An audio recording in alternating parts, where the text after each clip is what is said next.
Kemudian motif keempat, apa motif? Fakta kelima, ternyata semua ini sudah diatur oleh Fakta kelima, ternyata semua ini sudah diatur oleh Virgita. Om dari tadi Virginia.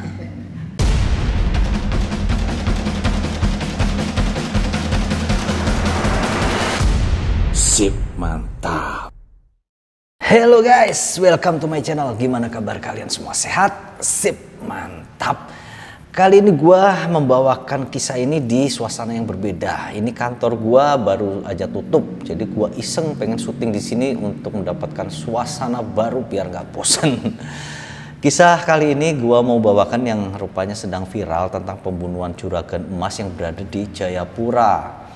Jadi untuk kisah kali ini gua bikin jadi fakta-fakta. Jadi ada 9 fakta dan di situ sudah disebutkan tentang kronologisnya segala macam ya.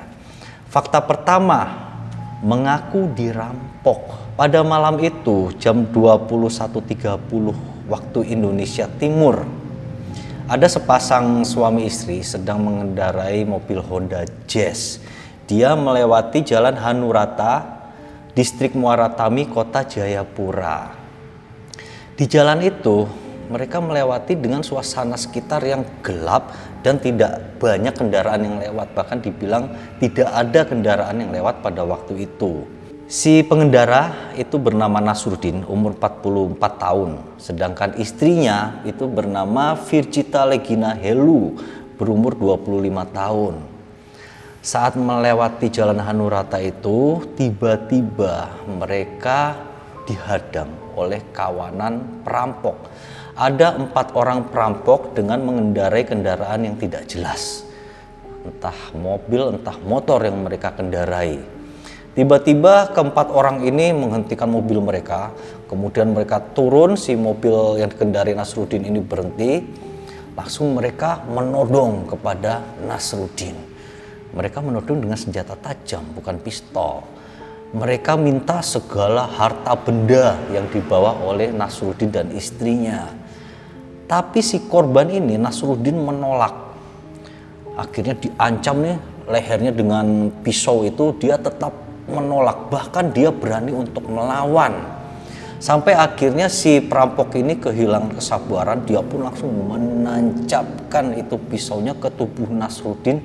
Sampai Nasruddin akhirnya tersungkur dan meninggal dunia di dalam mobil. Pada kejadian itu istrinya ini, si Virginia, dia berusaha menolong, melindungi suaminya sampai tangan kanannya ini mengalami luka. Kemudian para perampok ini langsung mengambil tas milik istri si korban. Mereka langsung kabur. Dan si istri ini tidak tahu si perampok ini pada kaburnya kemana dan mengendarai kendaraan apa. Si istrinya hanya bisa teriak-teriak histeris, menangis di pinggir jalan sendirian dalam keadaan gelap gulita.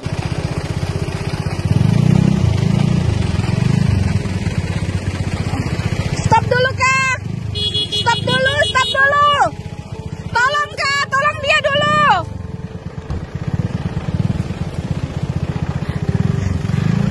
Sabar, saya sudah telepon polisi ya, sabar ya. Kenapa? Astagfirullah. Aduh, saya juga takut sentuh. Saya juga takut sentuh, Mbak. Maaf ya. Sabar ya, polisi kesini ya. Tidak, ini untuk polisi, bukan untuk saya. Tidak akan, saya aman. Sampai akhirnya ada kendaraan yang lewat dan melihat itu si istri itu ya sedang menangis-nangis, ada kejadian apa, dia pun berhenti. Si istri menceritakan segalanya hingga orang itu pun kemudian menghubungi kepolisian. Tidak lama kemudian kepolisian pun datang ke TKP. Mereka kan mendapati Nasruddin ini sudah tergeletak meninggal dunia. Mereka menghubungi ambulan ke rumah sakit. Kemudian ambulan pun datang ke TKP. Kemudian Nasruddin pun jenazahnya langsung dibawa ke Rumah Sakit Bayangkara untuk dilakukan visum. Kemudian fakta kedua.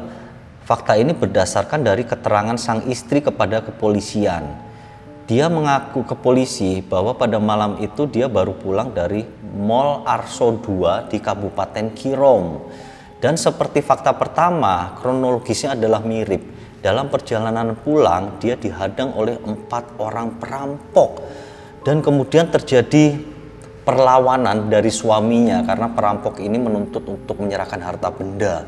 Kemudian terjadi perkelahian hingga sang perampok ini pun menikam sang suami. Kemudian fakta ketiga, ternyata istri adalah otak dari kejadian ini. Itu diketahui setelah kepolisian Jayapura ini melakukan investigasi dan mengerucutkan kecurigaannya kepada satu orang yang berinisial MM. MM ini adalah warga negara Afghanistan yang berhasil ditangkap oleh kepolisian saat dia mau terbang melalui Bandara Sentani Jayapura. Kemudian MM ini diinterogasi. Dia mengungkapkan seluruh kejadian dan siapa di balik otak kejadian ini ternyata adalah istri dari Nasruddin sendiri yang bernama Virginia. Kemudian fakta keempat, apa motif dari perbuatan ini? Diketahui ternyata MM dan Virginia itu telah melakukan perselingkuhan selama 2 tahun terakhir. Dan mereka ternyata sudah merencanakan untuk membunuh Nasruddin ini 2 kali sebelumnya. Jadi yang terakhir ini adalah pembunuhan yang direncanakan ketiga kalinya, sementara yang kedua kali sebelumnya itu gagal. Mereka ini sudah selingkuh dengan sangat parahnya gitu ya, sampai si Virginia ini merelakan kematian dari suaminya untuk bisa bersama dengan MM. MM juga demikian, bahkan beberapa hari sebelum dia melakukan pembunuhan terhadap Nasruddin, dia sempat menato bahunya dengan tulisan "You are all mine now, I'll never let you go, love VLH." Jadi VLH itu adalah inisial untuk nama dari Virginia. Memang hubungan antara MM dan Virginia ini sangat panas, sangat hot gitu ya. Sampai Virginia ini kerap diporotin uang, dimintain uang oleh MM ini, tapi nggak kerasa gitu karena udah cinta banget mungkin. Sampai tempat tinggal dari MM ini yang ngontrak itu dibayari oleh Virginia. Begitu juga untuk kebutuhan sehari-hari makan dan segala macamnya itu dibayarin semua oleh Virginia. Yang notabene uang dari Virginia itu adalah uang pemberian dari suaminya. Fakta kelima, ternyata semua ini sudah diatur oleh mereka berdua sejak bulan Februari tahun 2021. Itu diperkuat dengan pengakuan dari MM yang mengaku bahwa pada malam itu dia tidak melakukan perampokan seperti yang diceritakan oleh istrinya si Virginia itu. Jadi keterangan mereka berdua ini berbeda.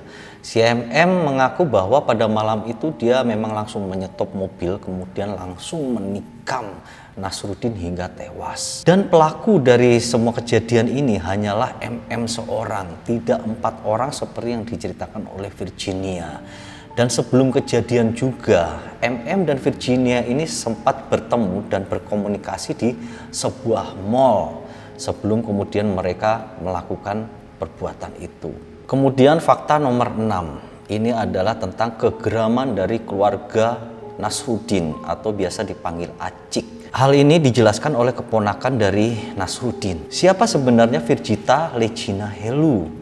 Ternyata dia ini adalah pembantu rumah tangga atau anak dari seorang pembantu rumah tangga yang berada di Jayapura. Mereka atau si Virgita ini adalah keluarga imigrasi dari Sulawesi Selatan, sedangkan Nasruddin berasal dari Sulawesi Utara. Pada saat itu Virgita ini masih SMP, dia berumur 15 tahun. Dan Nasruddin ini melihat Virgita dan langsung jatuh cinta kepadanya. Kemudian Nasruddin pun meminta kepada keluarga Virgita untuk dapat menikahi Virgita. Nah, keluarga dari Virgita ini pun menerima meskipun tahu bahwa anaknya ini masih di bawah umur. Hingga akhirnya mereka pun melangsungkan pernikahan tanpa sama sekali unsur paksaan dari Nasruddin atau dari Acik. Karena Nasruddin ini adalah diketahui seorang juragan emas dan mempunyai kekuatan ekonomi yang bagus gitu. Kehidupan dari Virgita ini memang sangat miskinnya sampai dia itu tidak mempunyai rumah di Jayapura itu dan hidup di pinggiran laut. Kemudian fakta ketujuh, Nasruddin sangat royal kepada istrinya. Memang ternyata Nasruddin ini adalah seorang yang sangat baik dan sayang kepada istrinya. Virjita ini dipenuhi segala keinginannya. Pertama adalah soal pembiayaan pendidikan. Dia membiayainya semua. Kemudian tentang operasi wajah dari Virjita yang dilakukan berkali-kali, semua dibiayai oleh Nasruddin. Belum permintaan Virjita ini tentang mobil, semua dipenuhi. Kemudian alat-alat kosmetik dari Virjita itu harganya mahal-mahal, sampai ke lipstik itu ada yang harganya juta-jutaan. Begitu juga dengan kutex itu jutaan semua. Pokoknya semua barang adalah barang bermerek yang harganya sangat luar biasa. Kemudian fakta nomor 8. Ternyata Nasruddin ini sudah beberapa kali memergoki istrinya ini berselingkuh. Cuma Nasruddin saat itu sangat sabar kepada istrinya. Dia bilang kepada keluarganya, dan keluarga dari Nasruddin ini pada tahu ya kalau istrinya itu selingkuh. Dia terus membela istrinya, si Virjita ini, dan bilang ke keluarganya, tolong dimaklumi deh, kan dia masih sangat muda banget. Dan memang masih umur 15, 16, 17 itu kan muda banget gitu. Tapi nggak sekali dua kali sih, beberapa kali Virjita ini ketahuan selingkuh, dan beberapa kali pula Nasruddin ini memaafkan istrinya. Kemudian fakta ke-9, ini tentang ancaman pidana bagi mereka. Pertama, si MM ini yang tadinya disebut-sebut hanya sebagai inisial, ternyata bernama asli Mahdi Meherban. Dia adalah warga negara asli Afghanistan. Dan dia adalah seorang pengangguran yang tidak punya pekerjaan dan tidak punya tempat tinggal. Mereka dijerat untuk kasus ini pembunuhan berencana. Pasal 338 KUHP tentang pembunuhan dan pasal 340 KUHP tentang pembunuhan berencana dengan ancaman hukuman penjara seumur hidup dan paling singkat 20 tahun penjara. Itu adalah yang dipasalkan kepada Mahdi Meherban. Tapi untuk istrinya si Virjita ini belum ada keputusan akan dikenakan pasal apa, dan kasus ini memang sampai sekarang masih bergulir ya. Untuk Virjita ini gue lebih suka nyebut dia sebagai Queen of Drama sebenarnya untuk kasus ini, karena banyak banget drama sinetron yang dihadirkan oleh Virjita ini. Di antaranya adalah sesaat setelah kejadian pembunuhan terhadap suaminya, dia bisa memperagakan sebagai seorang yang kelihatan benar-benar telah diserang. Dia menangis dengan stres. Itu yang pertama. Kedua adalah pada saat di rumah duka, dia terlihat bengang-bengong seperti orang stres, setengah mau gila gitu. Dari pandangan matanya itu juga udah menunjukkan pandangan mata orang setengah gila gitu loh. Padahal itu semua drama guys, dia bisaan ya. Ketiga adalah peristiwa saat pemakaman suaminya. Dia bisa berdrama di pemakaman itu. Jadi dia ini kayak nggak mau pergi meninggalkan pemakaman suaminya. Dia di situ aja nangis sampai dibujuk oleh tetangga-tetangga lainnya. Makanya untuk penghargaan Queen of Drama tahun ini layak disematkan kepada Virjita Hello ini. Saat Virjita ini kemudian ketahuan belangnya, dan itu pun diketahui oleh masyarakat, Virjita pada siang hari dijemput oleh kepolisian.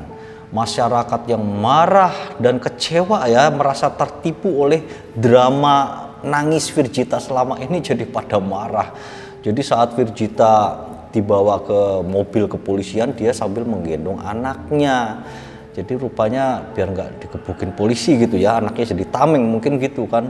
Dia sepanjang perjalanan dari rumah menuju mobil itu disoraki oleh masyarakat sekitar. Itulah tadi tentang kisah viral Virjita Hello yang terjadi di Jayapura bersama Nasruddin suaminya.